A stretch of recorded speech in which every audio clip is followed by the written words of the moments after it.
মাননীয় মুখ্যমন্ত্রী যদি চোর না হন দেখা করুন, নইলে যদি অকৃতিকর ঘটনা ঘটে তার জন্য দায়ী থাকবে রাজ্যের মুখ্যমন্ত্রী মমতা বন্দ্যোপাধ্যায়।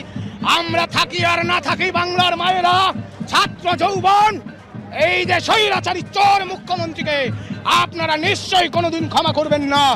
আমরা আত্মাহুতি দেবার জন্য আমরা বিধানসভার দিকে এগোচ্ছি। আমরা আপনাদের ঘরের সন্তান।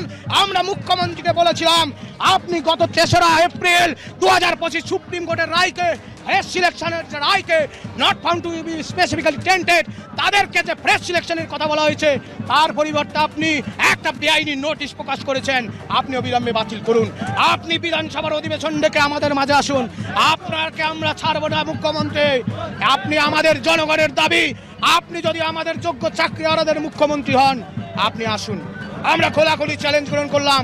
আপনার কাছে আছে বুলেট, আমাদের কাছে আছে বুক। আজকে পেতে দেবো বাংলার মানুষ। আমরা এই কিছুক্ষণ পর বেঁচে থাকি আর না থাকি, কোনোদিন মুখ্যমন্ত্রীকে আপনারা ক্ষমা করবেন না। এই যোগ্য চাকরিহারাদের চাকরি নেই, মুখ্যমন্ত্রী মমতা বন্দ্যোপাধ্যায়কে আপনারা তৎক্ষণাৎ ছুড়ে ফেলবেন। আমরা আত্মাহুতি দেওয়ার জন্য এগোচ্ছি। পুলিশ প্রশাসনকে আমরা জানিয়েছি মুখ্যমন্ত্রী ভালো যদি চান, যদি চোর না হন, মুখ্যমন্ত্রী যেন দেখা করেন।